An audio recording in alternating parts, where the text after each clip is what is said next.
My parents forced my brother to live in a dog cage. Today I found out the horrifying reason why. My little brother Ollie lives in the basement. He's never allowed out.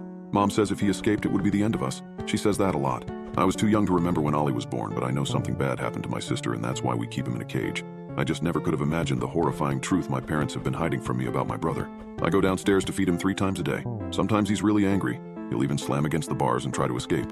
Other times he's just sad. I think Ollie likes me. Whenever my parents are busy and I'm sure they won't find out, I stay in the basement to play. There's a ball and he really likes it when we toss it back and forth. I never get too close to the cage though. Mom would be furious if she caught me doing that. Mom gets angry a lot. This one time while I was playing in the basement, I heard her come home early and had to run upstairs super fast. Ollie got upset because playtime was cut short.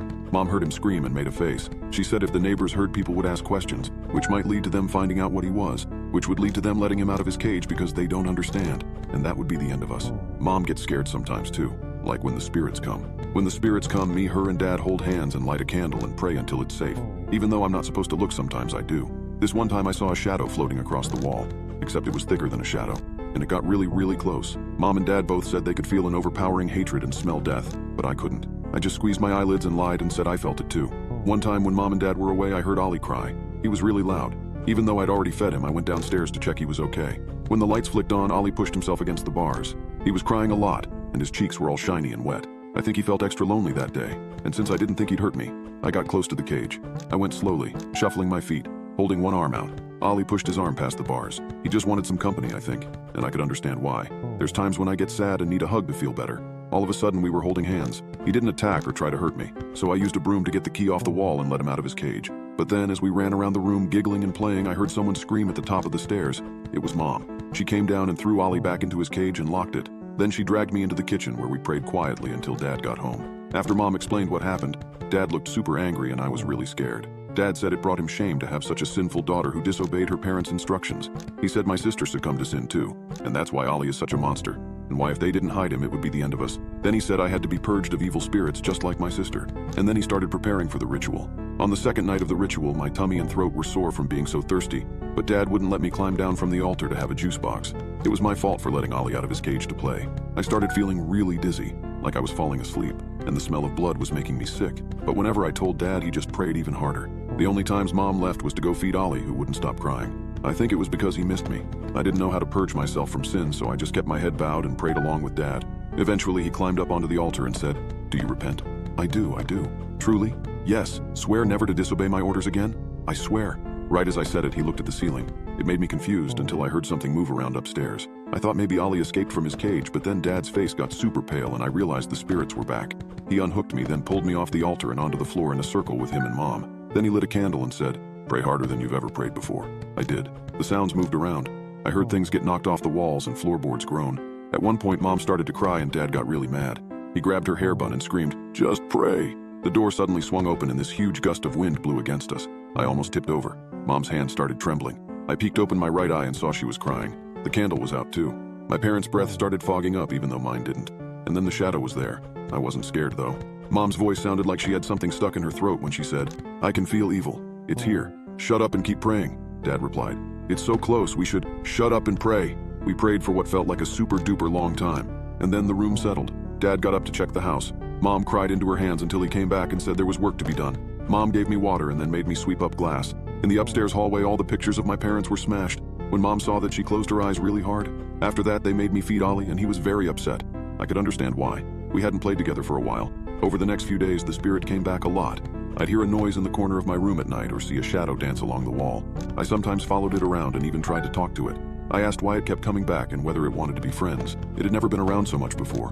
One time after Mom and Dad fell asleep, it led me toward the basement. It wanted me to go comfort Ollie, I think, but I was too scared. If Mom and Dad caught me, I'd get cleansed again. For a while, even when he wasn't praying, Dad would just sit by the altar concentrating super hard, until eventually he called us into the kitchen.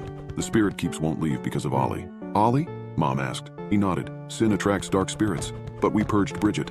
We purged Bridget for succumbing to sin, but Ollie was born of that sin. The only way to make the spirits leave is to purge him too." Mom nodded, but I was really scared. I loved Ollie and he loved me. I had to stand up for him. "No, Ollie is good. You always say if he escaped it would be the end of us, but when Dad stood and slammed his fist against the table. "Damn it, I've already lost one child. Do I have to lose another?" I flinched. As he circled the table and stood over me, he seemed to grow bigger. "Ollie must be cleansed. We'll begin the ritual at dawn." He grabbed me in Mom's hands. "Let's pray." That night I couldn't sleep. I didn't want Ollie to go through the ritual. He was my brother. Suddenly the pictures began to spin on my walls. I sat up and rubbed my eyes. The shadow was back. I said, "I can't go with you. Mom and Dad would punish me." Then I rolled over. The room suddenly got very warm. When I looked around, the shadow was floating over my bed. It sort of looked like a figure, and when it came close, I felt something gently stroke my cheek. It reminded me of when me and Ollie cuddled that time I let him out of the cage. I got up and followed the shadow. It led me down the hall where the door to my parents' room slowly creaked open. Mom and Dad's breath fogged up as the shadow got close to their bed. It was guiding me to the key hanging from the bedpost. Tiptoeing across the room, I swiped the key, went into the basement, and unlocked Ollie's cage. When he woke up, he started crying. It made me really frightened. If our parents heard, I hugged Ollie to calm him down. Then, carrying him toward the front door, he began to fidget, causing me to stumble forward. He banged his elbow and squealed. My stomach twisted as I scooped him up and begged him to be quiet. But it was too late. Dad and Mom were already up. Dad charged down the stairs, Mom just a few steps behind. I ran into the other room and hid beneath the altar, but Ollie wouldn't stop crying.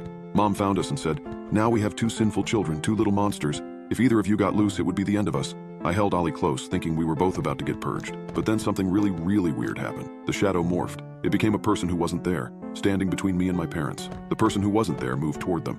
After a few seconds, Mom screamed so loud I thought her throat was going to burst. Both she and Dad fell to their knees and prayed. There was a noise like whispers. The person who wasn't there became more solid. My parents prayed even louder, and the person became even more solid. Soon it was almost like a regular person. It looked like my mom, only younger. It was older than me though.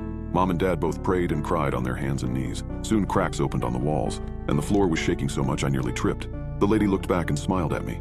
There was another gust of wind which broke the front door off its hinges, so I turned and ran to the hall. And as I did, both my parents screamed.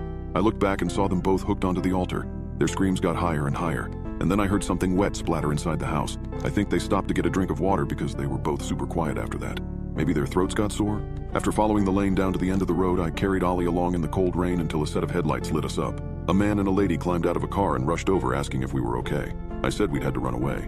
Otherwise our parents would have made us undergo the ritual. The lady and the man looked at each other, then took us into their car and threw a warm blanket over us. The lady promised to take us somewhere safe. Then she gave us some food and a juice box. It made me sad to leave Mom and Dad behind, but I had to rescue Ollie.